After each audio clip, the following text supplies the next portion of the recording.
It is my pleasure to participate at the 54th annual meetings of the Boards of Governors of the African Development Bank and the 54th annual meeting of the African Development Fund here in Malabo, Republic of Equatorial Guinea. Let me start by extending my heartfelt gratitude to the government of the people of the Equatorial Guinea for warmly welcoming me and the hospitality extended to my delegation since our arrival. In addition, I would like to extend my profound gratitude to the AfDB President, Dr. Adesina, and his team for organizing the 2019 annual meetings under the theme Regional Integration for Africa's Economic Prosperity. Let me refer to the Zimbabwe situation. The new economic dispensation led by His Excellency President Emmerson Tambudzo Mnangagwa is committed to promoting integration through the provision of an enabling environment, as well as being a member of a number of regional and continental bodies, such as SADC, such as COMESA, such as the African Union AU. Zimbabwe, through its short-term economic blueprint, the Transitional Stabilization Program, TSP, is developing strategies to promote its integration with regional and continental bodies by undertaking the following steps. The establishment of a one-stop shop, the Zimbabwe Investment Development Agency, ZIDA, accelerating the ease of and cost of doing business reforms, promotion of joint ventures in infrastructure projects, the implementation of special economic zones, streamlining regulations and policies affecting export processes and manufacturing in general, and supporting the activities of SMEs by promoting linkages with the rest of the business world and in particular Africa. Zimbabwe has also prioritized implementation of the SADC, COMESA and African Union integration strategies that promotes the development of shared infrastructure, among other initiatives. The government of Zimbabwe is prioritizing re-engagement with the international community to attract foreign direct investment under the dictum Zimbabwe is now open for business.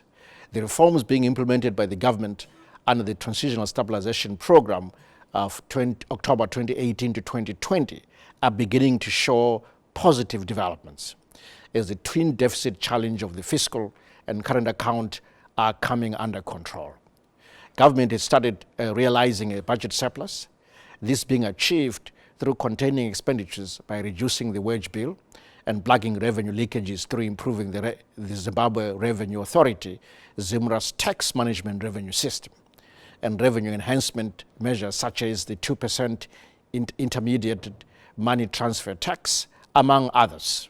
Furthermore, the 2019 budget primarily targets macroeconomic and fiscal stabilization and implementation of the quick win flagship and high impact projects and programs, which will lay a solid foundation for private sector led growth. On the other hand, with regards to prices, fiscal consolidation measures reinforced with tight monetary stance together with liberalization of the exchange rate are containing inflationary pressures, which are expected to slow down in the third quarter of the year. However, the 2019 GDP growth rate is expected to be weighed down due to unfavorable El Nino-induced drought, the devastating Cyclone Idai, foreign currency shortages, and constrained spending being imposed by fiscal reforms. In addition, challenges in fuel and electricity availability are also a factor weighing down economic performance. The 2019 annual meetings come at a time when Southern Africa, as you might be aware, is in the aftermath of the devastating tropical cyclone Idai that hit 3 countries, namely Malawi, Mozambique, and Zimbabwe. Cyclone Idai left a trail of devastation in its wake in the 3 countries where lives and livelihoods were lost and infrastructure was damaged, among others. In Zimbabwe, Cyclone Idai hit the 4 provinces of Manicaland, Masingo, Midlands, Mashonaland East, with the most affected areas being Chimanimani and Chipinge districts, where approximately 344 people lost their lives.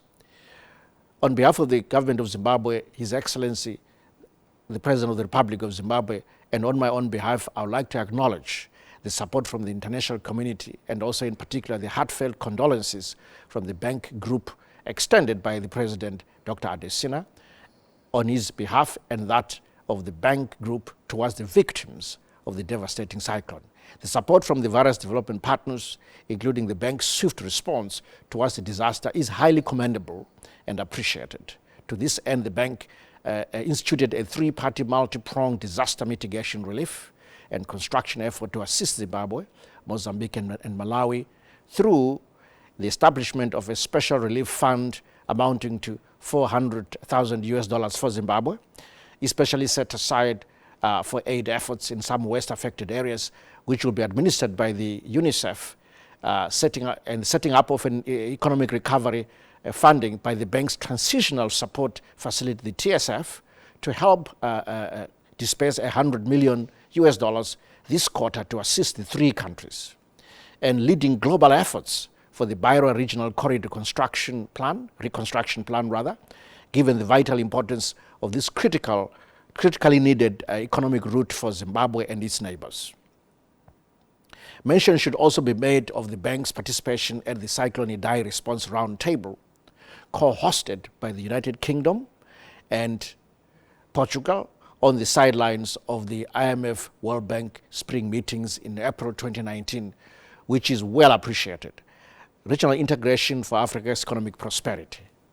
This year's theme, the regional integration for Africa's economic prosperity, resonates well with the thrust of the African Union to make Africa a borderless continent. Let's not forget that African regional integration was a dream of the continent's leaders, which gave impetus to the creation of the Organization of African Unity in 1963, the forerunner to the current African Union. The theme is also in tandem with the bank's high five priorities, of which one of them is Integrate Africa. To date, many regional groupings are characterized by uncoordinated initiatives, political conflicts, and low levels of intra-regional trade. Research by the African Development Bank shows that intra-Africa trade is the lowest of all global regions at approximately 15% as compared to 54% in North America, a free trade area, 70% within the European Union, and 60% in Asia. Integration is essential for Africa's development as it brings with it a lot of benefits to individual countries and the whole continent as a whole, in that it strengthens competitiveness and trading capacity, market expansion and upgrading of value chains, as integration particularly creates appropriate enabling environment for private sector development and lower transaction costs, lower investment risks and markets. It develops infrastructure programs in support of economic growth, development and regional integration. It provides a framework for coordinating policies and regulations. It develops strong public sector institutions and good governance, reduces social exclusion and develops an inclusive civil society. It promotes regional peace and security and political engagement among members. It builds environmental programs at the regional level, strengthens regional interaction with other regions of the world. It improves intra-trade connectivity and solidifies domestic reforms. Africa, therefore, must unite, and not simply to enhance the continent's weight in the global affairs, but to meet the very basic needs of its population. For if we build for ourselves, then others will come. Thus, it is pertinent to note that in grappling with challenges facing regional integration efforts in Africa, proponents for greater unity identify the following as prerequisites for success in integrating Africa. One, involving business groups, professionals and other sectors of society more actively in all integration issues. Two, achieving an appropriate balance between public, private economic initiatives, reconciling the sometimes conflicting interests of countries with diverse sizes, natural resources, and economic performances, and pursuing a pace of integration that is simultaneously ambitious and realistic, and rationalizing Africa's many different regional institutions in order to reduce overlap and inefficiency, leveraging on such comparative advantage by promoting regional building and regional integration, which is a prerequisite for sustainable development. Exploiting Africa's huge infrastructure gap, necessitating African policymakers in their pursuit of greater integration to advance their efforts towards promoting peace, security, and socio-economic development. Strengthening the capacity of institutional frameworks for intra-Africa trade, including improving coordination between the African Union and sub-regional bodies, and putting in place effective domestic mechanisms for monitoring the consistency of national policies with regional frameworks need to be put in place. Inclusive development where no one is left behind, especially the private sector and the informal trading networks, is the way to go. Let me turn to the Zim Fund. As you might be aware, the current 4-year mandate for the Zimbabwe Multi-Donor Trust Fund, Zim Fund, will expire in October 2019. Government notes that the implementation of certain improved activities is expected to go beyond the mandate of the current Zim Fund program. To this end, government is of the view that there is a need to extend the mandate of Zim Fund by a year to enable completion of the project activities. Therefore, government wants to acknowledge the AfDB for managing the Zim Fund. The Zim Fund has seen tremendous improvement in power, water, and sanitation projects, with state-of-the-art equipment being installed. This impact was witnessed by the outgoing Executive Director, Dr. Heinrich Haumab II, who visited during the first quarter of 2019. Let me turn to bank support. The government would like to reassure the bank of its commitment to project implementation as evidenced by the improved progress across all projects being supported under the African Development Fund, the ADF. We pledge our support to continue instituting measures that will improve delivery of development partners funded programs such as the following. Government has engaged development partners and took measures to clarify issues pertaining to separation of accounts and introduction of a floating exchange rate through the 2019 Monetary Policy Statement. This has enhanced access to foreign currency by our partners and enabled store value of their funds. And government is in the process of implementing the following initiatives: development cooperation policy and the procedures manual to guide engagement with development partners, as well as use of external support, and procurement and installation of an aid information management system, AIMS, to better manage and account for external resources has been initiated. To this end, we welcome valuable comments provided by the bank on our development cooperation policy.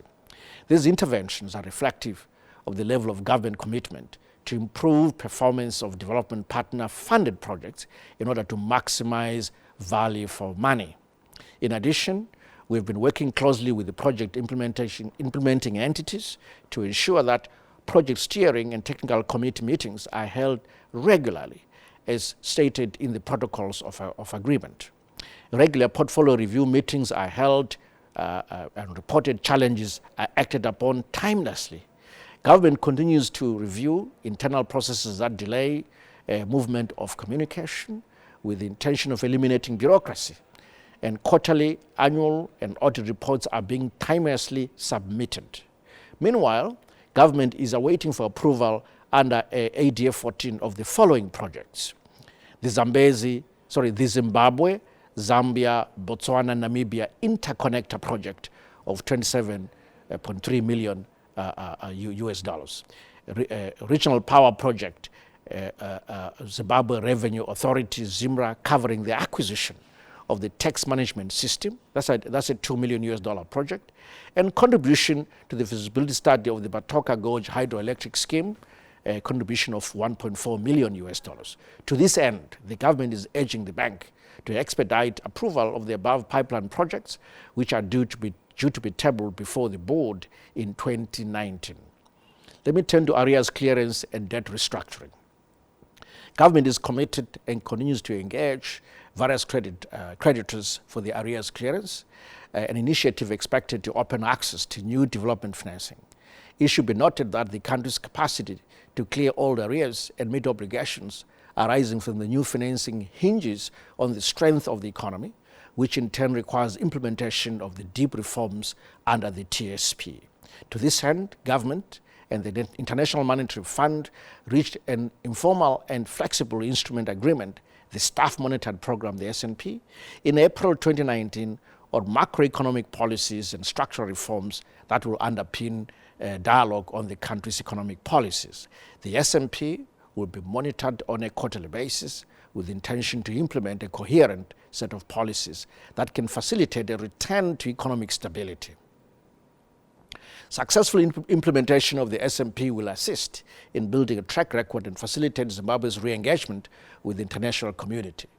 A policy agenda to be monitored under the SMP is anchored on the TSP and emphasizes fiscal consolidation, the elimination of central bank financing of the fiscal deficit, and adoption of reforms that allow market forces to drive the effective functioning of foreign exchange and other financial markets. Furthermore, government has started paying token payments to the bank, as well as the World Bank and the European Investment Bank, indicating our commitment towards the debt arrears clearance process. In conclusion, let me conclude by applauding the call for the integration of our continent. It is through this initiative that we will be able to transform our economies and address challenges of unemployment, poverty, trade deficits, and value addition of our exports. We need to religiously pursue our integration strategy for the betterment of our economies and people. I thank you.